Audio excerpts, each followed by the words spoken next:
They didn't just replace me, they tried to erase me. That's the first thought that landed, heavy and cold, when the board chair said the line about new horsepower. The words floated across the glass conference room like a sledgehammer wrapped in velvet. I kept my hands folded on the table. The coffee they'd poured for me had gone lukewarm. 18 years at Northgate Transit, and it was ending with a phrase someone had practiced in front of a mirror. My name is Harold Hal Quinn.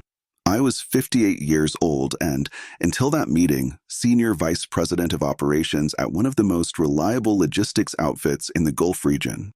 I built our route network from the ground up back when our entire fleet was a dozen leased tractors and 2 unreliable box trucks that only behaved if you knew which wires to jiggle. I kept us solvent during the 2009 downturn by renegotiating vendor contracts on the back of a legal pad. I ran night shift dispatch myself for 3 months when winter storms shut half the state and our clients still needed fuel and feedstock. I thought that kind of loyalty still mattered. Harold, we appreciate everything you've done, said Dean Vance, our CEO, in a tone that would have sounded more sincere if he wasn't reading it off a notepad. But we're bringing in someone with a fresh outlook, someone who understands modern business dynamics. I didn't need the PowerPoint to know the someone. He'd been shadowing meetings for months, appearing where he didn't belong, laughing a half-second too late to jokes he didn't understand. His name was Carter Langley, 33, glossy smile, background in lifestyle marketing, married to the CEO's daughter, and exactly 0 hours actually moving freight. He wore loafers you could see a reflection in and talked about brand texture and viral momentum, like any of that could convince a refinery to move their isoparaffin blend on a day when the interstate turned into a parking lot. I waited for the rest. The transition phase. The celebratory send-off. The promise of a strategic advisory relationship that paid just enough for me to answer the phone when Carter got lost between point A and whatever alphabet he mapped out for point B. Then they said it, neat as a postage stamp. We'll host a farewell next Friday, Dean added. Carter will shadow you this week so we can capture your institutional knowledge. Institutional knowledge. That's what they call it when they want to put your brain in a blender and pour the useful parts into someone else's cup. There wasn't a point in arguing. The decision was made weeks ago, probably on a golf course. I could have stood up and unrolled my career across the mahogany, contracts saved, crises managed, drivers who would bleed for the company because they believed me when I said I'd never let one of them take the fall for a dispatcher's mistake, but I knew the script. I'd watched other good people recite their value and still walk out carrying a cardboard box. So I did what my father taught me when life tries to shove you. Move your feet. Don't give them the satisfaction of watching you stumble. Thank you for the opportunity, I said, and meant it just enough to keep my voice steady. On the elevator ride down, I stared at my reflection in the polished steel. I didn't look mad. I looked lighter, the way you look after you finally set down a weight you didn't realize you'd been carrying so long your back formed around it. In my jacket pocket was a business card I'd been carrying for 3 months. It belonged to someone who'd called my direct line and said, off the record, if anything changes at Northgate, call me first. At the time, I'd thought it was courtesy. Now I understood it for what it was, a lifeline. I went back to my office to start the ritual. Coffee mug with the faded, dispatchers do it all night joke a driver gave me when I ran the graveyard. Framed photo of my daughter, Nora, graduation cap perched crooked over her curls. The cheap little cactus that leaned toward the window despite a lifetime under fluorescent lights. For shells of binders I'd built like walls in a house, full of the invisible knowledge that makes or breaks companies, where a crane operator will do you a favor if you call him Mr. Oates, which county weighs trucks on Sundays, which loading supervisor hates being called Buddy because his ex used to call him that during fights. As I slid the mug into the box, my phone buzzed. Nora, how'd the board meeting go, Dad? I stared at the message. I typed and deleted a dozen answers. Finally, big changes coming. We'll talk tonight. I didn't tell her about the son-in-law with the nice watch and the thin resume. I didn't tell her they were hosting a cake with blue frosting and a speech that would mention my unwavering dedication, like a eulogy for a man who wasn't dead yet. I didn't tell her that 18 years fit in a box you could buy at Office Depot. Carter arrived precisely 15 minutes after the meeting with a notebook and the earnest smile of a man performing humility. He took my chair without asking, spun it a half turn so he faced the window, and said, "So, operational excellence. My sense is we need a brand reboot and a culture of movement. Also, TikTok." I handed him the Petrodex file.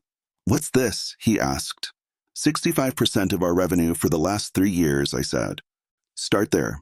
He flipped through pages like a man leafing a book before bed. "Got it. We basically move stuff from point A to point B. How hard can it be?" I watched him and reminded myself that cruelty relieves nothing. Hard enough that if you get a single access road wrong, a production line goes dark and a municipality calls the attorney general. He laughed like I'd told a joke. The farewell party was the following Friday, 4 o'clock sharp, in the same conference room where they'd recited my epitaph. There were sugar cookies and a sheet cake that said "Thank you, Hal," in block letters. A handful of drivers came, still in their reflective vests, and stood in a clump near the coffee urn like a family at a funeral who doesn't know where to put their hands. Dean read his script. 18 years, foundational, steady hand. We wish him well. Carter stepped forward, his grin calibrated for photos, and delivered the comment that clipped the last thread of my patience without breaking my face. "Walter has done great work for a different era," he said, and one of the drivers actually winced because he still calls me Hal. "But the industry moves fast. It needs new energy, new eyes. We'll honor what he built while we modernize." Modernize. It's remarkable how polite you can make a guillotine sound when you've had practice. I didn't respond. Nothing I could say would land where I aimed it. I shook hands with the men and women who mattered, dispatchers with bleary eyes, mechanics with grease lines carved into their nails, drivers who'd called me at 3 in the morning and heard me answer on the first ring, and I walked out. No scene, no raised voice. Just the cardboard box and the cactus, riding shotgun, leaning toward the window like always. I sat in my truck until the shadows of the building stretched long and the heat of the day lifted. Then I pulled out the business card. "Elena Navarro, Director of Strategic Procurement, ArcLight Petrochemicals," she answered on the second ring. "I was wondering when you'd call." "The board made its move," I said. "I heard," Elena replied. "Is it the son-in-law with the marketing background?" "That's the one." There was a pause, the tiled clatter of a quiet office behind her. "Dinner tomorrow?" "Somewhere private." "I'll be there," I said. When I hung up, the anger finally rolled through me clean, cold, clarifying. Not the kind that makes you stupid. The kind that makes your hands stop shaking so you can thread a needle. I met Elena at a steakhouse on the west side of Dallas, where the booths are deep and the staff knows when not to ask how everything tastes. She slid into the corner seat with a leather portfolio and the look of someone who'd been prepared to make this offer for a while. "I'm sorry," she said, and it didn't sound like a line. "You've been the most reliable operator I've worked with in 15 years. When you say a load's going to hit Gate 4 at 2:10 p.m. Wednesday, it's there at 2:08 and the driver has the manifest filled out properly. You've saved us millions by not making mistakes." "That's the job," I said. "No," she said, sharper. "That's not the job.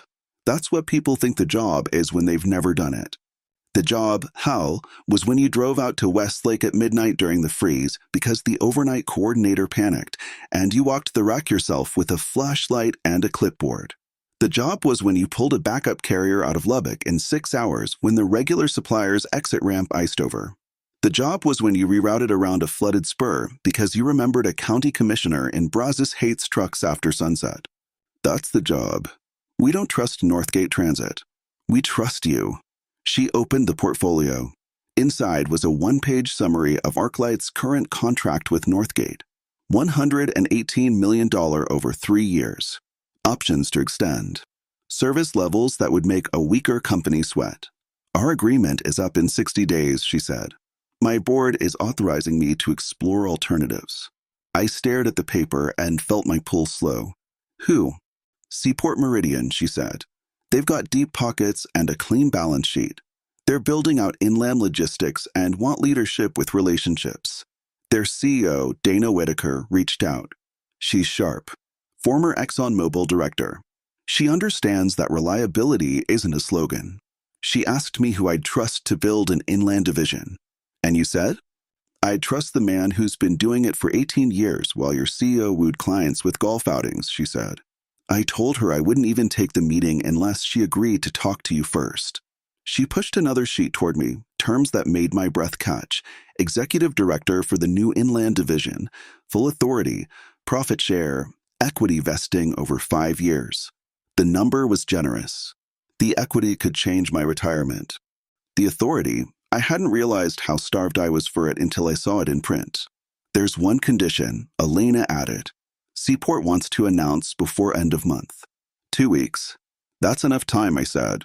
For you. For them to realize what they just lost. We talked logistics through dessert. I asked about Seaport's rail capacity, their drayage contracts, their inland terminals. Elena had done her homework. She always does. When we finished, she stood and extended her hand like we were closing a deal. We'll do this right, she said.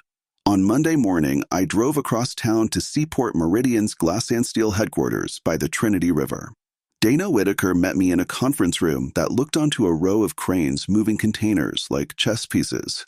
She wore a navy suit and a watch you could set ships by. Hal Quinn, she said, shaking my hand with a grip that brooked no nonsense. They should have made you partner years ago. Tell me about your inland plan, I said. She did. 20 minutes in, I understood how rare she was, an executive who had actually been on a loading dock in Boots at 2 a.m. The plan was concrete, capital already committed, IT build-out, contracts with carriers contingent on leadership. We're missing one thing, she finished. A person the market trusts with their problem children. Those would be my favorite, I said. We signed on Tuesday. Start date the following Monday. In between, I worked from my home office with the blinds open and the radio off, mind moving like a dispatcher during a hurricane. I mapped transition plans on a whiteboard, client contacts, service levels, delivery windows, ramp maps, drivers who knew a refinery's access road dogs down at shift change. I sent exactly 3 texts to Elena, to 2 other legacy clients I'd personally nursed through rough years, each saying the same thing, call me on a personal number. Nothing more.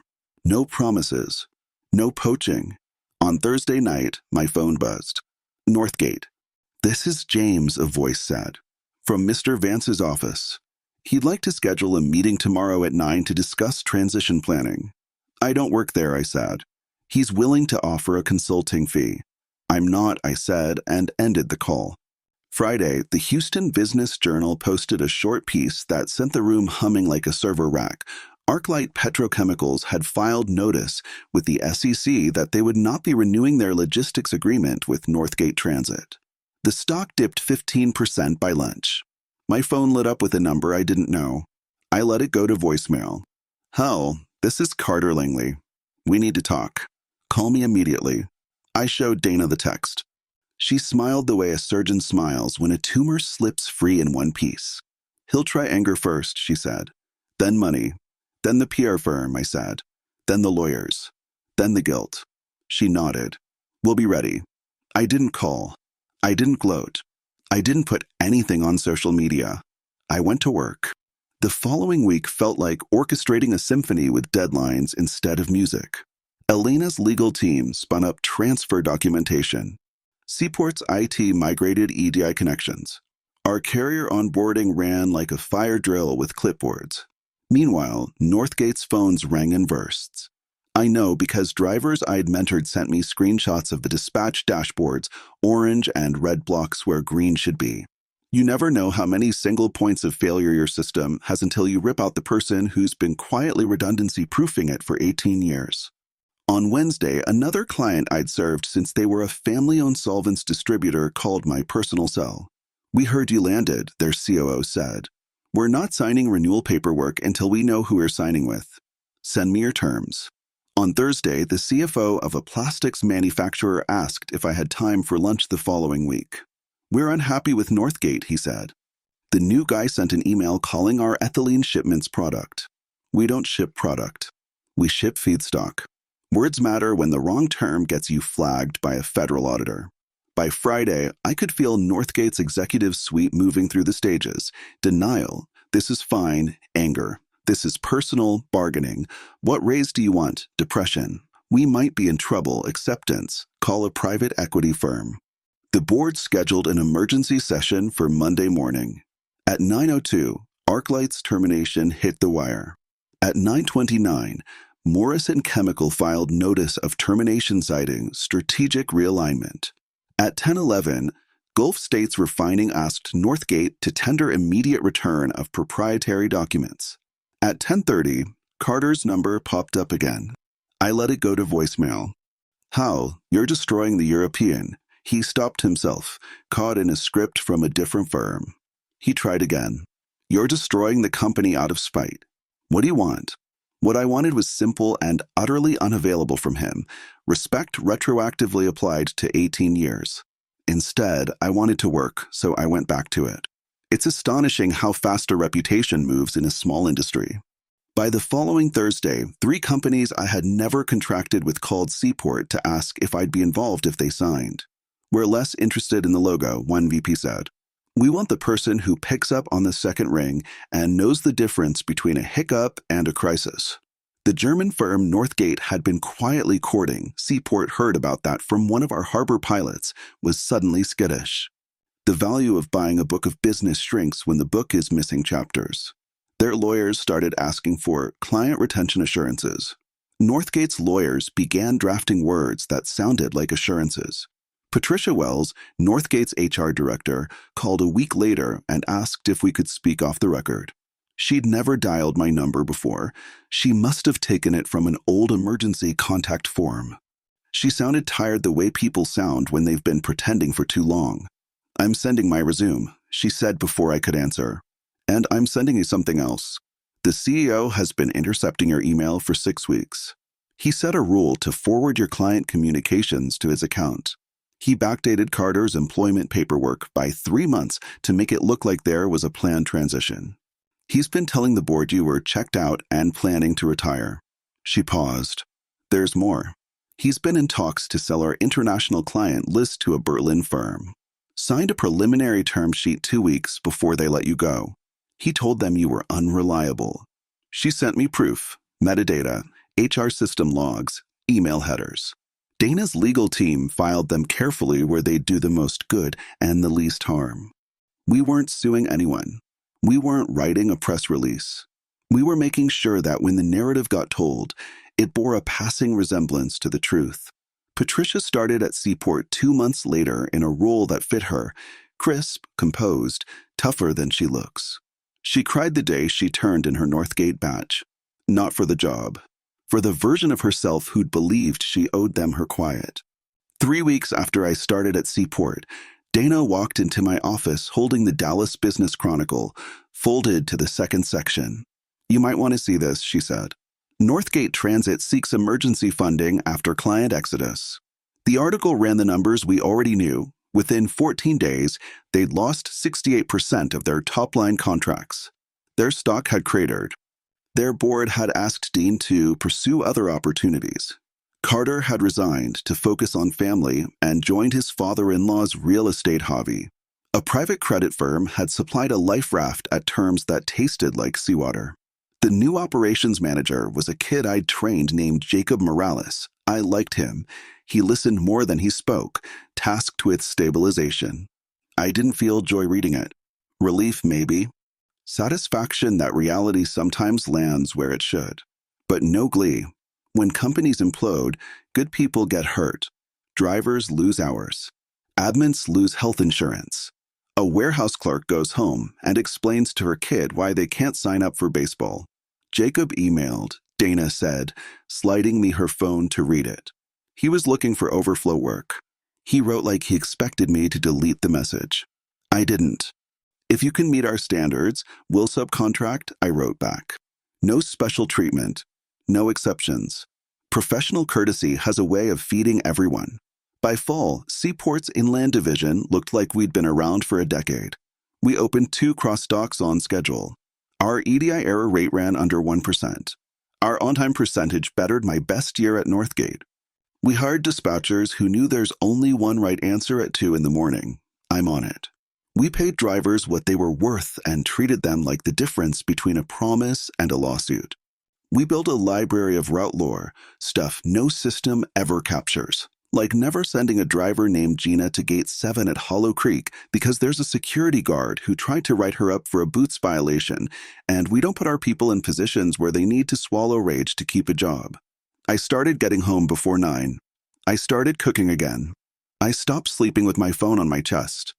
My daughter, who's a civil engineer because she liked playing with Legos and grew up thinking project management counted as a bedtime story, sent me a link to a Forbes piece about Seaport doubling revenue in a year.